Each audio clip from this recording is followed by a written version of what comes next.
आज के टॉपिक में फॉर्मेशन ऑफ ग्लूकोज में यानी कि ग्लूकोज के निर्माण में ग्लूकोज कैसे नेचर से प्राप्त होता है और इसका कैसे रिसोर्सेज होते हैं।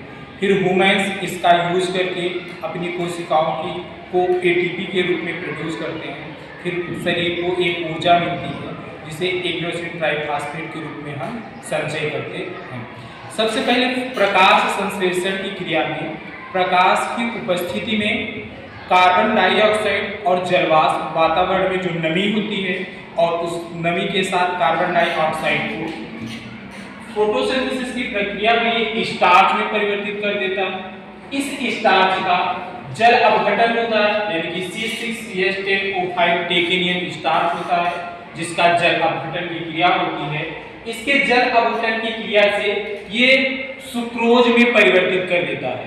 सुक्रोज एक डाइसैकेराइड्स होता है जबकि स्टार्च एक पॉलीसैकेराइड्स होते हैं। इस पॉलीसैकेराइड से डाइसैकेराइड में कन्वर्जन होते हैं।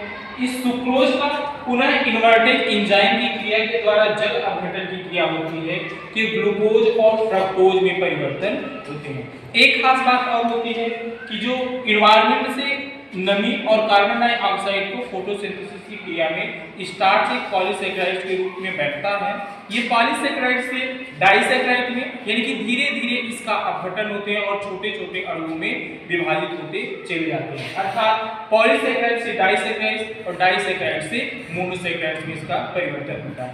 लास्ट कंडीशन में देखिए जब स्टार्च सुक्रोज का जल अपघटन होता है इन्वर्टेज एंजाइम की क्रिया में ये ग्लूकोज और फ्रक्टोज बनाते हैं।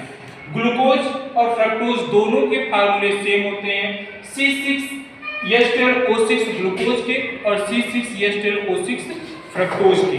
ग्लूकोज में एल्डिहाइड ग्रुप होता है जिसके कारण से इसका सेम फार्मूला होने के कारण नॉन चेंज होते हैं जबकि फ्रक्टोज में कीटोन ग्रुप उपस्थित होते हैं। कार्बन नंबर 1 पर ग्लूकोज एल्डिहाइड ग्रुप होते हैं जबकि कार्बन नंबर 2 पर फ्रक्टोज में कीटोन उपस्थित होता है। ग्लूकोज का ग्लाइकोलाइसिस की क्रिया में यूज होता है जिसका अधिक स्टोरेज हो जाने पर ग्लाइकोजन के रूप में स्टोर कर लेता है। पुनः इसकी ऊर्जा खपत होने पर ये ग्लाइकोनियोजेनेसिस के रूप में स्टोर करते हैं।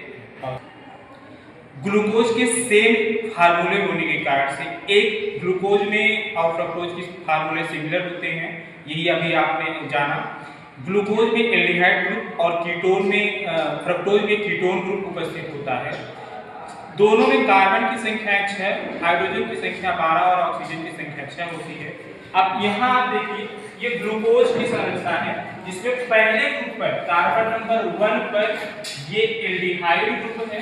इस एल्डिहाइड ग्रुप के साथ में कार्बन नंबर 2 से लेकर के कार्बन नंबर 6 में एल्कोहल ग्रुप कार्बन के साथ हाइड्रोजन के साथ संयुग्मित रहते हैं जिसमें इसके कार्बन नंबर 3 पर हाइड्रोक्सिल में चेंजेस होते हैं, परिवर्तन होता है।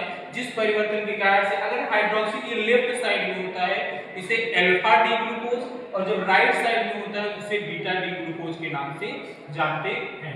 जबकि फ्रक्टोज में इसमें कोई कार्बन नंबर 2 होते हैं सेकंड पर C2 पर यहाँ पर इसको कीटोन ग्रुप उपस्थित होता है जिसको हम कीटोजेज के नाम से जानते हैं। यानी कि इस कार्बन नंबर ग्रुप में अगर रिंग की तरह संरचना बनेगी तो ग्लूकोज की 6 मेंबर्ड रिंग बनती है जबकि फ्रक्टोज की 5 मेंबर्ड रिंग बनती है। तो ये